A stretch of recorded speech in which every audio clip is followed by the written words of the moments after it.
आप सभी का संवाद कार्यक्रम में स्वागत है।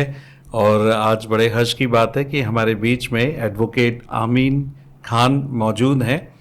और इनकी विशेषता ये है कि अभी तक ये पौने 200 के करीब बंधुआ मजदूरों को रेस्क्यू करा चुके हैं। और इसके लिए उन्हें करीब 15 से 17 रेस्क्यू ऑपरेशंस में उन्होंने प्रोएक्टिवली भाग लिया है। और इसी विषय पर आज उनसे चर्चा होगी। आपका बहुत बहुत स्वागत है आमीन जी। जी, बहुत बहुत शुक्रिया अलग जी। मुझे अपनी बात रखने का यहाँ मौका दिया आपने। और मोस्टली अगर देखा जाए तो उन लोगों की तरफ से भी बहुत बहुत शुक्रिया जिनके लिए हम लोग काम कर पा रहे हैं। एक ऐसा समुदाय कह सकते हैं जिसको, एक ऐसा वर्ग कह सकते हैं जो किसी कास्ट विशेष पे नहीं निर्धारित किया जा सकता, जो एक मजदूर वर्ग है, जो समाज का एक अंतिम पायदान पे खड़ा हुआ मजदूर वर्ग है, जिसकी आज के टाइम में अगर देखा जाए तो उसकी सुनने वाला कोई नहीं है और उसकी मदद करने वाला कोई नहीं है। और उसमें से भी अगर देखा जाए तो जिसकी स्पेसिफिक अगर बात करें तो बंधुआ मजदूर, जी जिसके काम की तो कोई कीमत है ही नहीं, क्योंकि उससे लगातार बेगारी कराई जाती है, उसके काम का दाम नहीं दिया जाता है। आज के टाइम में उसकी जान की भी कोई कीमत नहीं है जिन लोगों के लिए वो काम कर रहे हैं। तो ऐसे मजदूर के लिए की तरफ से भी, जो जिनके लिए हम काम कर रहे हैं, उनकी तरफ से बात रखने के लिए बहुत बहुत शुक्रिया। जी। तो मैं आपसे यही जानना चाहूँगा कि जो बंधुआ मजदूर की परिभाषा क्या है, इसके तत्व क्या हैं, हम कैसे पहचानें कि कोई व्यक्ति बंधुआ मजदूर की श्रेणी में आया है? अगर बंधुआ मजदूर की बात करें तो हम कुछ चीज़ों से समझ सकते हैं कि बंधुआ मजदूर क्या होता है। जी।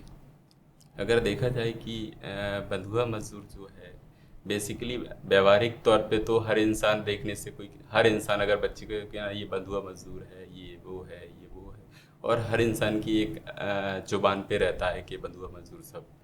लेकिन बंधुआ मजदूर कौन होता है, ये एक अपने आप में एक सवाल होता है। तो जिस तरह से अगर देखा जाए कि ना, जो इंसान बेगारी कर रहा है, एक लोकल भाषा में या गांव की भाषा में कहते हैं कि ना, बेगार जो है वो बंधुआ मजदूर है, जिसके काम का कोई दाम नहीं है, जिसका कोई काम का कोई दाम नहीं मिल रहा है, वो बंधुआ मजदूर है। जिससे ज़बरदस्ती काम कराया जा रहा है, किसी ने उसको एडवांस दिया है या कर्ज दिया है, कर्ज के बदले में उसको पटाने के लिए काम कर रहा है, वो बंधुआ मजदूर है जी। लगातार। तो ये एक तरह से देखा जा सकता है कि जिससे ज़बरदस्ती काम कराया जा रहा है, जिसके काम का दाम नहीं मिल रहा है और उसकी काम की आज़ादी छीन ली गई है। मालिक उसको डराता है, धमकाता है, मारता है, पीटता है और अपने यहाँ काम करने के लिए मजबूर करता है। और अन्य जगह अगर किसी की काम की आज़ादी छीन ली दी जाती है जी। तो वो एक तरह से बंधुआ मजदूर है। तो बंधुआ मजदूर के बारे में जब हम इस शब्द को सुनते हैं, इन दो शब्दों को, तो हमें ये लगता है कि ये तो मतलब पुरानी बातें हो गई हैं और आज इसके विषय में इतनी चर्चा नहीं सुनते हैं, ना ही ऐसा लगता है कि कोई पाए जाते होंगे। तो आज के परिप्रेक्ष्य में कि बंधुआ मजदूर के बारे में बातचीत क्या प्रासंगिक है? क्या ये आज भी विद्यमान है ये परिस्थिति? मैं इसका जवाब देने से पहले ये बात अपनी रखना चाहूँगा कि मैं एक बड़े प्लेटफॉर्म पे मैं बात कर रहा था, तो मैं बंधुआ मजदूरों के बारे में कुछ कहता, बंधुआ मजदूरी का शब्द सुन के ही सामने से आवाज़ आती है कि हाँ, ये पहले होते थे, अब नहीं है। हम्म। तो मैं इससे शुरुआत करूँगा कि ये व्यवहारिक तौर पे ऐसा ही लगता है कि बंधुआ मजदूर अब नहीं है। लेकिन अगर उस हिसाब से देखेंगे, जिसको कानून का नॉलेज है कि बंधुआ मजदूर होता क्या है, तो बंधुआ मजदूर बहुत बड़ी तादाद में है और बहुत लोगों से बंधुआ मजदूरी काम कराया जा रहा है। और ना वो बहुत बुरी तरह से उस जाल में फंसे होते हैं कि वो वहाँ से निकल भी पाएँ। और शासन का भी यही कहना है, जिस तरह से हम मध्य प्रदेश में देख रहे हैं कि ना, शासन का भी यही कहना है कि ना, मध्य प्रदेश में अब कोई बंधुआ मजदूर नहीं है। लेकिन हमने जितना काम किया है, लगातार हम काम कर रहे हैं उन लोगों के लिए, अभी भी बहुत बंधुआ मजदूर हैं। जी। तो आपने जितने सारे रेस्क्यू किए, जब मैं आपसे बातचीत कर रहा था तो आपने महाराष्ट्र के रेस्क्यू के बारे में बताया। तो मैं विशेष रीति से आज की चर्चा को हम उसी दिशा में लेके जाएंगे। और मैं चाहता हूं कि आप बताएं कि इसकी आपको सूचना कैसे मिली। आप मध्य प्रदेश में ग्वालियर में रहते हैं और महाराष्ट्र में बंधुआ मजदूरी करने वाले लोगों की सूचना आपको कैसे मिली? जी, हमने जो रेस्क्यू कराया था वो कुछ समय पहले, हमने दिसंबर का महीना था, उस समय हमने ये महाराष्ट्र के लातूर ज़िले से बंधुआ मजदूरों को रेस्क्यू कराया था।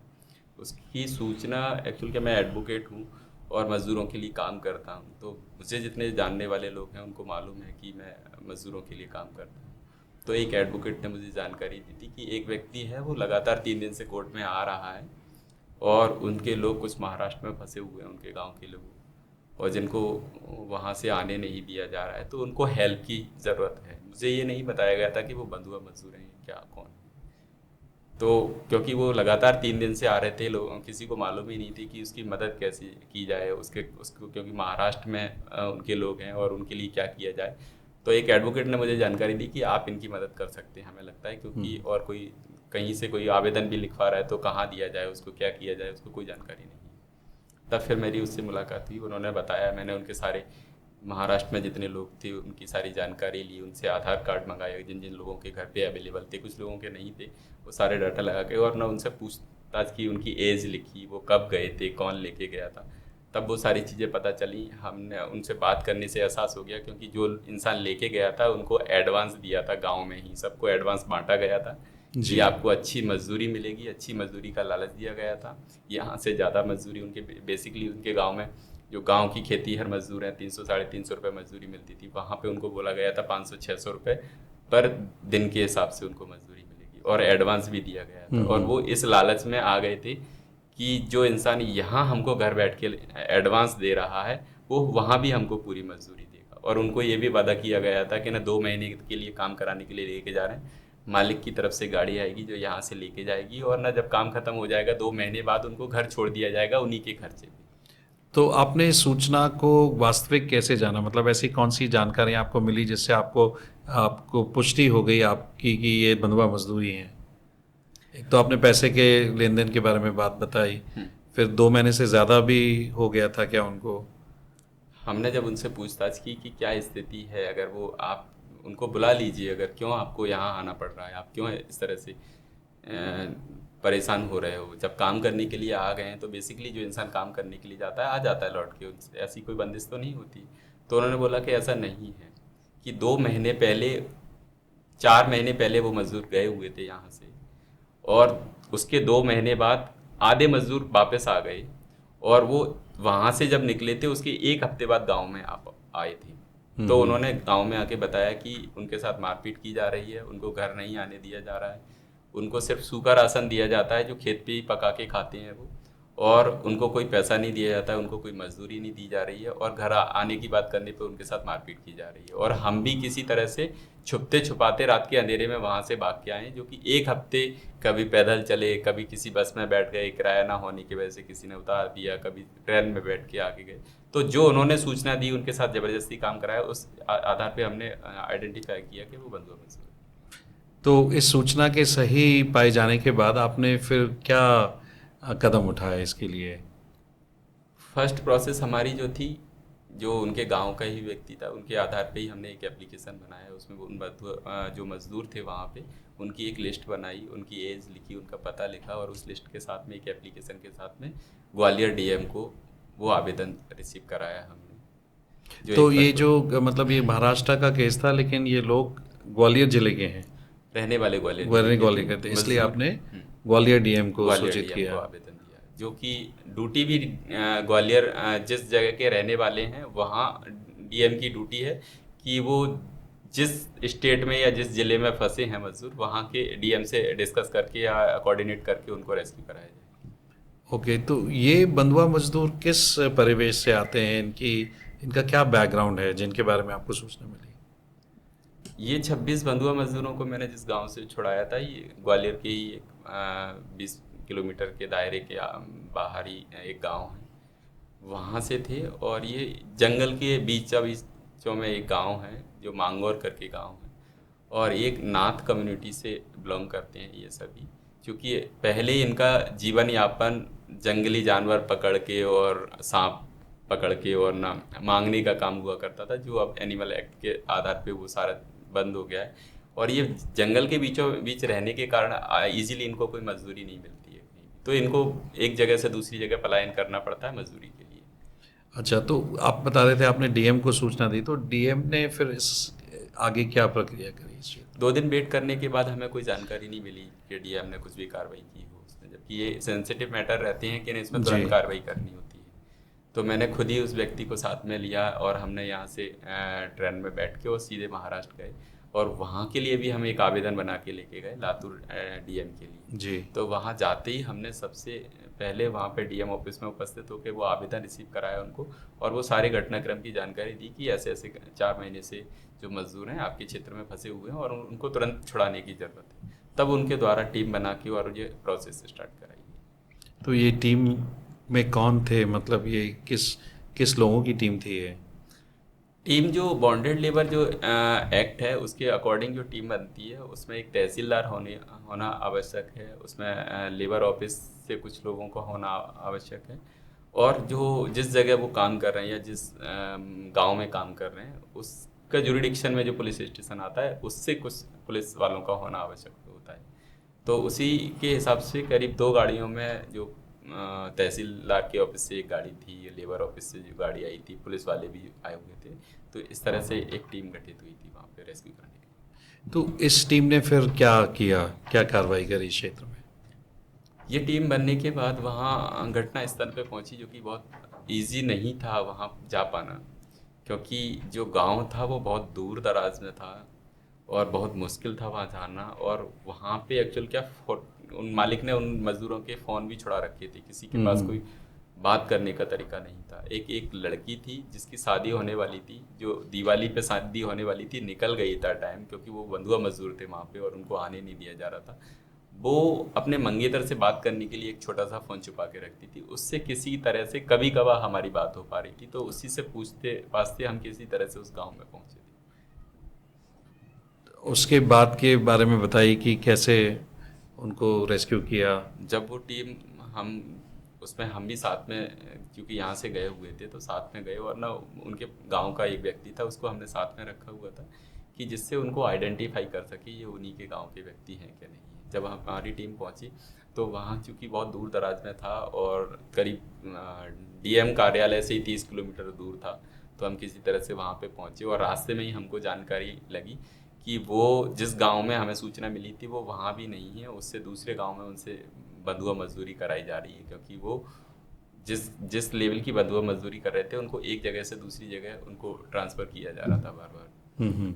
तो हमारी टीम जब वहाँ पहुँची तो शाम के करीब 5 बज चुके थे, और जब हम पहुँचे थे तो उन्होंने वो गन्ने के कटाई का काम करते थे वो सारे मजदूर, तो गन्ने की कटाई का काम ख़त्म करने के बाद शाम को ट्रक लग जाते थे लोड होने के लिए गन्ने के लिए, तो वो भरने का काम चालू कर रहे थे। जैसे ही हम गए तो वहाँ पहचान कराई पहले तो ये मजदूर हैं क्या नहीं, तो वो जैसे ही पता चला कि उनके गांव से कोई व्यक्ति आया है तो बहुत ज़्यादा वो रोने को लगे, और उनका उस समय वो देखने लायक था कि हम ही नहीं, जो पूरी टीम गई थी उनके सबकी आंखों में आंसू थे उस समय। जो तहसीलदार थे वो खुद उनकी आंखों में आंसू थे और बहुत बुरी स्थिति में थे उस समय वो सभी मजदूर, और जिसके मैंने फ़ोटोग्राफ्स भी हैं मेरे पास, सारे अवेलेबल हैं उस समय की। और उसके बाद वहाँ पे मालिक था और मालिक ने कुछ और लोग भी बुला लिए थे, क्योंकि मालिक जो था वो उनके चारों तरफ अपने गुंडों को सुलवाता था रात को भी, तो वो लोग जो रहते थे वो 24 घंटे वहाँ पे अवेलेबल रहते थे। तो वो मालिक वहीं मिला था और वहाँ से उन्होंने जाने से मना कर दिया कि हम इन मजदूरों को यहाँ से नहीं ले जाने देंगे। फिर पुलिस फोर्स और बुलाया, तहसीलदार ने वहाँ पे फ़ोन किया कि यहाँ पे बहुत ज़्यादा लोग हैं और ना इनको इजीली ये आने नहीं दे रहे हैं, तो हमें और फोर्स की ज़रूरत पड़ेगी। तो और फोर्स गया, रात को 8 साढ़े 8 बज गए, वहीं पे अंधेरा हो गया, दिसंबर का टाइम था, सर्दी का टाइम था, तब किसी तरह से वहाँ से लेके हम रात को 9 साढ़े 9 बजे तहसीलदार ऑफिस में एसडीएम कार्यालय जो था ना वहाँ पहुँचे रात को उनको लेके। और वहाँ भी वही प्रोसेस स्टार्ट हुई कि वो रेस्क्यू कराना ईजी नहीं था, क्योंकि मालिक के लोग आ गए, और क्योंकि 26 मजदूर थे उनका थोड़ा बहुत सामान था जो बहुत ज़्यादा नहीं था, एक मजदूर का एक प्लास्टिक के जो बोरे होते हैं उसमें भर के सामान आ गया, और उन्होंने तुरंत 5 मिनट के अंदर अपना सामान उठाया और गाड़ियों में भरना चालू कर दिया। कुछ लोगों का तो सामान भी छूट गया, क्योंकि वो इतने डरे हुए थे, उनको तक हमको यहाँ से ले चलो, हमें कोई मतलब नहीं है और किसी चीज़ से। तो आप जब वहाँ पे थे तो क्या वो एक भय का वातावरण बनाया उन्होंने? उनके कोई गुंडे होंगे या बाहुबली जैसे लोग होंगे जो विरोध कर रहे थे आप लोगों का, तो आपको ऐसा भय लगा कि ये स्थिति बिगड़ सकती है उस समय या वाकई मारपीट हो सकती वाकई है। में वो जो माहौल था वो बहुत ख़राब माहौल था। और मैं जिनकी बात कर रहा हूँ, जो मालिक था उसके 2 लड़के थे, वो अगर वहाँ पे आए थे, मेरे पास अभी फ़ोटो नहीं है लेकिन अगर उनके फ़ोटो दिखाएं तो जैसे WWE की फ़ाइट अच्छा। चलती है, उसको उसके जो दोनों लड़के थे ना, वो इतने तगड़े थे। और ना हम लोग कोई भी नहीं वहाँ पे, पुलिस फोर्स वगैरह भी उनके सामने नहीं है अगर देखा जाए तो उस हिसाब से, और उनके लोग भी काफ़ी थे। किसी तरह से बहुत मुश्किल से, क्योंकि 2 गाड़ियाँ और पुलिस फोर्स की मंगानी पड़ी तब जाके कहीं वहाँ से उनको लेके आए, नहीं तो वो उस गांव से ही नहीं आने दे रहे थे।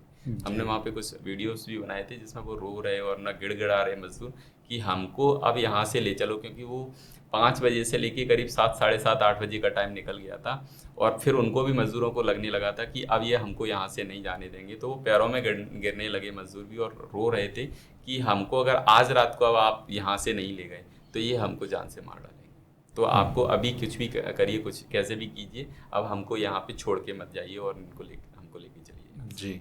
आपने बताया कि आप फिर एसडीएम कार्यालय में पहुंचे, तो वहां पर क्या कार्रवाई हुई? जब हम वहाँ पे पहुँचे तो चूंकि उनका एक बेसिक प्रोसेस रहता है कि उनको सबकी बात सुननी होती है, तो उन्होंने मालिक को भी बुला लिया था।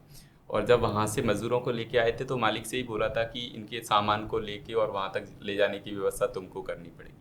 तो उनकी 2 बड़ी गाड़ी थी जिसमें उनका सामान भर के और उनको लाया गया था। तो वो जो सामान था वो उनकी गाड़ी में ही रखा हुआ था। वो मजदूर गाड़ी में से उतर के अंदर कार्यालय में चले गए थे, लेकिन वो जो डिस्कस चल रहा था, जो बात चल रही थी, उसमें वो चीज़ें सॉर्ट नहीं हो रही थी। और जब रात हो गई, उन्होंने, मज़दूरों ने 12 बजे अपने सामान मांगा कि ना अभी कुछ, अगर या तो अभी जाने की व्यवस्था हो तो ठीक है, नहीं तो फिर हमको यहाँ सोने के लिए, खाने की चूँकि व्यवस्था कर दी थी वहाँ पे 10-11 बजे, लेकिन वो वहीं जगह पे ही सोने लगे। और ना कहीं भी, जो कार्यालय हॉल बना हुआ था, जो उन्होंने अपना सामान मांगा तो मालिक ने सामान देने से मना कर दिया कि नहीं, हम सामान नहीं देंगे, इनको वापस दो और हम लेके जाएंगे, क्योंकि हमें इनसे काम करवाना है। हम्म। हमने जो इनके माध्यम से इनको बुलवाया था, उनको हम इनकी मजदूरी के पैसे दे चुके हैं और ज़्यादा ही पैसे दे चुके हैं, तो हमें अभी इनसे काम करा के वो पैसे पटाने। तो इस सब में ये जो प्रशासन का क्या रवैया था? प्रशासन का रवैया जो देखने को मिलता है हमको, एक्चुअल जो चीज़ें होती हैं कि बॉन्डेड लेबर जो स्पेशल एक्ट बना हुआ है, उसके जी। अकॉर्डिंग कैसे काम किया जाता है बंधुआ मजदूरों के लिए, क्या उनके अधिकार हैं, उनकी प्रशासन के अधिकारियों को किसी को कोई जानकारी नहीं है। इसके आप एग्जाम्पल देंगे इसी केस को लेकर के कि आपने कहाँ कहाँ देखा कि उनके अंदर जानकारी का अभाव था? जैसे कि देखा जाए कि ना, एक यहाँ से इन मजदूरों को जो लेके गया था, जी। जब हमने पूछा वहाँ पहुँच के, हमको सारी जानकारी तब लगी, तब उन्होंने, मजदूरों ने बताया कि एक राकेश बंजारा था जो उनके पड़ोसी गांव का व्यक्ति था, जिसने उनको गांव में एडवांस राशि दी उनको, कि ना तुम्हें वहाँ भी पूरी मजदूरी मिलेगी और ना तुम्हें शुरू में हम पैसे देते हैं कुछ। जो उस एडवांस के लालच में वो आ गए और उस जाल में फंस गए जब वो यहाँ से गए। और उस व्यक्ति ने, मालिक का कहना था कि हमसे ज़्यादा पूरी मजदूरी के पैसे ले लिए। तो वो मालिक कह रहा था कि ना, हमने जो पैसे दिए हैं, हमें या तो वो पैसे ये वापस कर दें या फिर इनसे हम मजदूरी करा के पैसे पटाएंगे अपने। तो वहाँ जो एसडीएम का रोल था, वहाँ जो एसडीएम का कहना था, तो वो उनका ये कहना था कि ना, ये ठीक ही तो है, इन्होंने अगर पैसे लिए हैं तो काम करके पैसे पटाने पड़ेंगे ये, तो इसमें गलत कहाँ है। तो ये एक जानकारी है, जबकि बॉन्डेड लेबर एक्ट ये कहता है कि अगर किसी मालिक ने अगर मजदूर को पैसे उधार दिए हैं, कर्ज दिए हैं, एडवांस दिया है, और उस कर्ज की वजह से अगर वो उसकी काम की आज़ादी छीनी जा रही है, मालिक उसको ज़बरदस्ती काम करा रहा है, क्योंकि काम करने की स्वतंत्रता हर किसी की है इस देश में, कि जो व्यक्ति जहाँ चाहे काम कर सकता है, तो किसी की काम की आज़ादी नहीं छीनी जा सकती, जो इनका अधिकार है, बॉन्डेड लेबर एक्ट ने उनको दिया है। तो मालिक उनको छोड़ नहीं रहा था। तब हमने उनको एक एग्जाम्पल दिया कि दहेज एक्ट जो होता है, वो व्यवहारिक तौर पे सब देते हैं, सब लेते हैं, लेकिन जब लड़की अगर विरोध करती है उस चीज़ का, दहेज एक्ट का, और एफआईआर रजिस्टर कराती है, तो वो कोई मिनिस्टर हो, कोई एक आम इंसान हो, या कोई बड़ा गवर्नमेंट एम्प्लॉई हो, सबके खिलाफ दहेज एक्ट रजिस्टर्ड हो जाते हैं। जी। इसी तरह से एक लेबर का मैटर है, अगर बंधुआ मजदूरी भी कराई जा रही है उससे, और मजदूर जब तक आवाज़ नहीं उठा रहा है तो कराई जा रही होगी, वो उस समय आइडेंटिफाई नहीं हुआ है, लेकिन मजदूर बहुत प्रताड़ित है और मालिक उसको प्रताड़ित कर रहा है, और वो एडवांस की वजह से कर रहा है उसको, तो ये बंधुआ मजदूरी में आएगा और ये रजिस्टर्ड करना पड़ेगा। जिस तरह से बॉन्डेड लेबर एक्ट ने इनको अधिकार दिए हैं, वो उसको अकॉर्डिंग काम करना ही पड़ेगा शासन को। तो ये एक आपने अभाव देखा एक्ट के प्रति उनकी जानकारी के बारे में। इसमें क्या एफआईआर भी हुई इसकी महाराष्ट्र रेस्क्यू केस में? ये पूरे प्रोसेस में लगातार वहाँ 2 दिन लगे। हम जी। शाम को आ गए, पूरी रात ये डिस्कस चलता रहा, उनके स्टेटमेंट ठीक से रिकॉर्ड नहीं किए गए। तो क्योंकि स्टेटमेंट्स प्रशासन दोनों अपने- की तरफ से हुआ? दोनों मतलब- के तरफ से होना था, क्योंकि और एक और इसमें है कि मालिक और मजदूर के एक साथ स्टेटमेंट नहीं लिए जा सकते। मजदूर जब स्टेटमेंट मजदूर के रिकॉर्ड हो रहे होंगे तो उस समय मालिक वहाँ नहीं होना चाहिए। उसको एक स्वतंत्रता का माहौल होना चाहिए मजदूर के। तो क्या ऐसा statement ऐसा record। दिया गया? वहाँ बिल्कुल नहीं दिया गया। जो फर्स्ट जो नाइट जो निकली, जिस दिन उसको शाम को लेके आए मजदूरों को, उस रात को मालिक के सामने यही सारी कार्रवाई कराई जा रही थी। और वहाँ पे एक करीब समय होगा रात के 2 बजे, वहाँ लेबर कमिश्नर को स्पेसिफिकली भेजा गया कि इस केस को रजिस्टर्ड नहीं करना चाहिए और किसी भी तरह से होने भी देना चाहिए। ये मजदूर जा रहे हैं तो चले जाएं, लेकिन ये केस रजिस्टर्ड नहीं होना चाहिए। तो वो उसका यही रोल था कि उनको किसी तरह से प्रशासन का, कि मजदूरों को किसी तरह से डरा के, धमका के, और डराने का इनडायरेक्टली तरीका उस लेबर कमिश्नर का ये था कि उसने सब मजदूरों को बुलाया और उनसे कहा कि आप अपने घर जाना चाहते हो। सबसे पूछा कि वो कह रहे थे कि ठीक है हमको जाना है, आपको अच्छे से जाने दिया जाएगा, आपको घर तक छोड़ने की व्यवस्था की जाएगी, लेकिन अगर आपने केस रजिस्टर्ड कराया मालिक के खिलाफ तो आप 10 दिन यहाँ से घर नहीं जा पाओगे। तो ये डराने का बड़ा तरीका था कि जो मालिक की जबरदस्ती काम कराने के आधार पे वहाँ पे रह रहा है, जबरदस्ती काम कराया जा रहा है, वो घर जाना चाहता है और उसको ये कहा जाए कि अगर केस रजिस्टर्ड कराओगे तो आप 10 दिन घर नहीं जा पाओगे। और ऐसा कौन सा हिंदुस्तान में केस है कि जो केस रजिस्टर्ड कराएगा उसको ही 10 दिन तक बिठाल के रखा जाएगा। जो लेबर कमिश्नर के ऐसे वर्ड थे जो इनडायरेक्टली उनको खुद से लेबर को डरा के और उनको केस को रफा दफा करने की प्रयास किया जा रहा था। और ये प्रोसेस चल रही थी रात को 3 से 4 बजे बिठाल के। क्या ये समय सही होता है? कितने भी बड़े मुलजिम से रात को आप इस तरह से नहीं पूछताछ कर सकते हो, और एक आम जबकि इंसान ये तो पीड़ित हैं, ये पीड़ित हैं, उनसे आप इस तरह से रात को 3 बजे 4 बजे और बिठाल के इस तरह से पूछताछ कर रहे हो। उनको जगह जगह के, महिलाओं को, बच्चों को, उनको जगह जगह के उनसे इस तरह से पूछताछ, तो वो माहौल तो था ही। और उसके 2 दिन लगे किसी तरह से। हमने इसको अगले पूरा दिन निकला, उसके फिर अगले रात को जाके 12 बजे कहीं जाके हम इसमें सफल हुए, और फिर जाके कहीं हमने मालिक के खिलाफ एफआईआर भी रजिस्टर्ड कराई और उनको बॉन्डेड लेबर सर्टिफिकेट। तो इसमें आप कैसे सफल हुए? आपने क्या किया इसमें?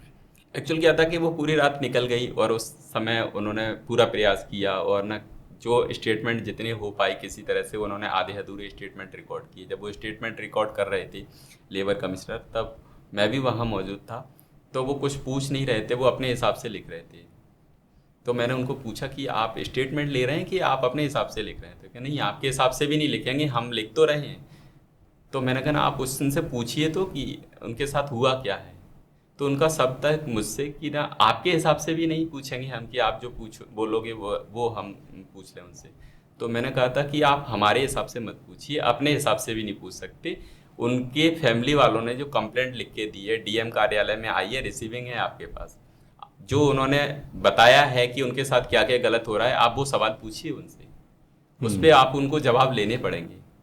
तब उन्होंने कुछ स्टेटमेंट लिखे, लेकिन ना वो पूरे स्टेटमेंट नहीं रिकॉर्ड किए गए। वो उस रात को पूरा ऐसे ही मैटर टल गया। अगली दिन सुबह जब हुई तो मेरी एसडीएम से बात हुई। एसडीएम साहब का कहना था कि आपको हमने स्वतंत्र कर दिया, इनको छुड़ा दिया, आप इनको लेके चले जाइए। और ना अगले दिन भी मालिक के 50 गुंडे वहीं बाहर बैठे हुए थे। हमने उनसे कहा कि मालिक यहाँ से ज़बरदस्ती ले जाने के लिए कह रहा है, आप इनको कुछ भी लिखित में नहीं दोगे तो ये घर नहीं जा पाएंगे, और आपका ये कहना है कि आपके कहने पे हमने इनको ले आए हैं और आप इनको लेके जाइए। तो आप हमारे कहने पे लेके आए हैं, लेकिन ना छुड़ाने का काम है प्रशासन का है, आपकी जिम्मेदारी है कि आप इनको घर तक पहुंचाएंगे। तो उनका कहना था कि बॉन्डेड लेबर में अगर ये केस काउंट होता तब तो फंड की व्यवस्था हो सकती थी, क्योंकि ग्वालियर इतने दूर है लातूर जिले से, इतनी इजीली इतना पैसा है नहीं 26 लोगों के लिए एक बड़ी गाड़ी करके वहाँ तक भेजने के लिए। तो इनके लिए कोई व्यवस्था नहीं है, आप लेके जा सकते। तो मैंने कहा ना मालिक बाहर बैठा हुआ है, वो इनको ज़बरदस्ती काम कराएगा और इनके साथ कुछ भी होगा, ह्यूमन राइट क्राइसिस होंगी, ये आपकी जिम्मेदारी बनेगी, ये मेरी जिम्मेदारी नहीं है अब। तब उनको थोड़ा सा प्रॉब्लम हुई कि ना नहीं अब ये दिक्कत हो जाएगी। फिर उन्होंने कहा कि ठीक है हम आप डीएम साहब के पास जाते हैं, डिस्ट्रिक्ट मजिस्ट्रेट साहब से बात करते हैं, फिर आगे का प्लान करेंगे। फिर वो वहाँ से गए, डीएम साहब से बात की, फिर वो वापस आए। जब तक अगले दिन बहुत पत्रकार वहाँ इकट्ठे हो चुके थे, फिर एक हम लोगों की डीएम साहब से मीटिंग हुई और उनके सामने डिस्कस हुआ। तब भी मालिक वहाँ बैठा हुआ था। तब वो मालिक कहता है, तब तक हमको ये बात नहीं मालूम थी, और मालिक कहता है कि मैंने इनके बदले में 3.5 लाख रुपए दिए हैं। तब ये मेरे पास आए हैं और ना मैं इनसे काम कराऊंगा, ये 3.5 लाख रुपए वकील साहब आए हैं ये मुझे दे जाएं और ना इनको लेके चले जाएं। तब मैंने उनसे कहा कि मैं अभी जो बात कर रहा हूँ फर्स्ट नज़र में देख के लग रहा है कि मैं नहीं कह रहा हूँ, आप इनके स्टेटमेंट प्रॉपर रिकॉर्ड करेंगे तब ये पता चलेगा कि ये बंधुआ मजदूर हैं क्या नहीं है, जो हमें नज़र आ रहा है। लेकिन ये व्यक्ति कह रहा है कि हमने इनके बदले में 3.5 लाख रुपए दिए हैं, तो ये मजदूरों को खरीद के लेके आए हैं एक तरह से। तो ये तो अलग ही मैटर बन रहा है एक तरह से देखा जाए तो। हम तो बंधुआ मजदूरों की बात कर रहे हैं, ये तो ह्यूमन ट्रैफिकिंग का मैटर है। तब उनको फिर और एहसास हुआ कि ये बड़ा इशू बन जाएगा और ह्यूमन राइट क्राइसिस करेंगी। तब उन्होंने जाके किसी तरह से दोबारा से स्टेटमेंट रिकॉर्ड की, प्रॉपर तरीके से स्टेटमेंट रिकॉर्ड किए, तब जाके आगे की कार्रवाई स्टार्ट हुई। तो इसमें जो ह्यूमन ट्रैफिकिंग एलिमेंट भी रजिस्टर किया गया? नहीं, उस समय उन्होंने फिर भी वो सारी चीज़ें छोड़ दी गई और वो चीज़ें नहीं रिकॉर्ड की, और उतना ही सारी चीज़ें लिखी गई जो उनके साथ हो रहा था। क्योंकि मजदूरों को भी नहीं पता था कि हमारे बदले में किसी ने पैसे लिए हैं, और मालिक के उस समय हमारे सामने स्टेटमेंट रिकॉर्ड नहीं किए गए, तो वो सारी चीज़ें नहीं आ पाई। लेकिन ना बंधुआ मजदूरी का मैटर बना, और उसके बाद उन्होंने, क्योंकि वो व्यक्ति जहाँ रह रहे थे हम छुड़ा के लेके आए थे, वहाँ कोई ट्यूबवेल नहीं था। वो लातूर ज़िले में बड़े बड़े तालाब हैं, तालाबों में से ही खेतों में पानी दिया जाता है, और वो जो तालाब में पानी इकट्ठा होता है वो बहुत गंदा पानी होता है। उसमें पेड़ पौधे भी सड़ रहे होते हैं, कुछ मवेशी भी मर जाते हैं तो वो भी सड़ रहे होते हैं। उसी में से वो खेतों में पानी लगता है, उसी में से वो पानी भर के लेके आते थे, उसी पानी को वो पीते थे, उसी पानी से वो खाना बनाते थे और उसको खाते थे वहाँ पे। तो उसमें ज़्यादातर लोग बीमार थे, लेकिन 2 लोगों की बहुत ज़्यादा तबीयत खराब थी। तो अगले दिन जब दूसरे दिन का जिस दिन मैटर है, उस दिन सुबह उनका ट्रीटमेंट कराने के लिए कि चूँकि अब इनको बॉन्डेड लेबर में रजिस्टर्ड किया जा रहा है, तो इनको घर भेजने के लिए स्वास्थ्य सुविधाओं को लेके भी इनका थोड़ा सा हेल्थ चेकअप कराया जाएगा। तो जब हेल्थ चेकअप कराने के लिए कुछ लोगों को बुलाया गया वहाँ से डिस्पेंसरी से, तो 2 लोगों की तबीयत बहुत ज़्यादा खराब थी, उनको एडमिट करने की नौबत आ गई जी। तब जाके ये चीज़ें आगे बढ़ी और उनको स्वास्थ्य सुविधाएं भी वहाँ पे मिली, और हमने किसी तरह से इसमें तो त्वरित में वहाँ रहना और भोजन, ये जो आप जितने दिन रहे, आप 2 दिन रहे शायद? 2 दिन, 2 नाइट और हाँ 2 दिन के करीब हमारा तो वहाँ वो रहना। प्रशासन ने उपलब्ध कराया? नहीं, ये सिर्फ मजदूर जो थे वो उनकी व्यवस्था उन्होंने की थी।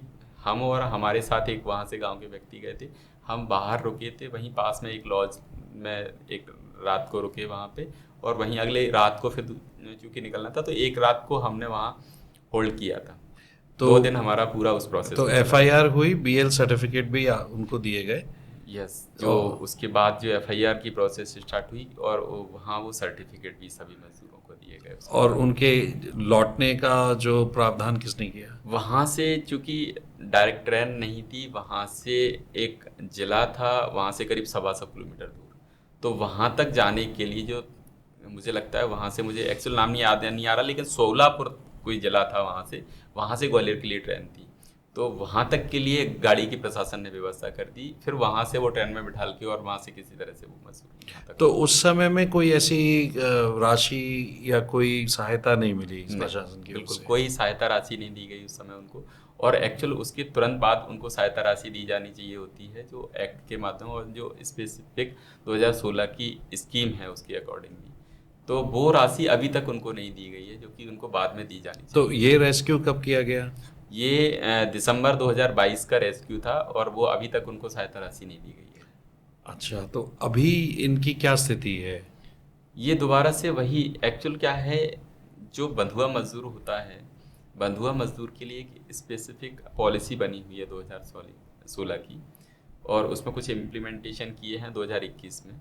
उस पॉलिसी के आधार पर सेंट्रल की पॉलिसी है, और इसको हर स्टेट को अपने हिसाब से अपने स्टेट से फंड की व्यवस्था करनी होती है, और उसी के अकॉर्डिंग इनके स्किल डेवलपमेंट के लिए, क्योंकि अगर कहीं ये एक जगह से बंधुआ मजदूर से छुड़ाए गए हैं, दोबारा से कहीं बंधुआ मजदूर ना हो जाएं, इसके लिए इनके स्किल डेवलपमेंट के लिए इनको कुछ राशि की भी व्यवस्था कराई जाती है। अगर कोई खेती हर मजदूर है तो उसके लिए भूमि के पट्टे, अगर कहीं स्कीम्स है किसी स्टेट में तो उनको पट्टे दिए जाते हैं, या और भी चीज़ों से ईंट भट्टे से रिलेटेड है तो उसकी काम की व्यवस्था की जाती है। तो इस तरह की उस पॉलिसी में स्कीम्स हैं इसके लिए, लेकिन अभी तक इनको कोई राशि नहीं मिली गई है। और जहाँ तक कि एक इंटरिम सहायता राशि जो होती है, जो 2021 की जो स्कीम के माध्यम से अगर देखा जाए तो 30,000 रुपये पर मजदूर है। क्योंकि मजदूर को जब छुड़ाया जाता है तो उसके लिए तो एक पैसा भी नहीं होता है, मालिक महीनों से सालों से उससे काम करा रहा है और उसके पास कुछ दे भी खाने नहीं के रहा तक होता के है। लिए पैसे नहीं है। तो उसकी इंटरिम सहायता राशि इसीलिए जरूरत पड़ती है कि वो शुरुआत का जो अपना भरण पोषण है वो कर ले किसी तरह से।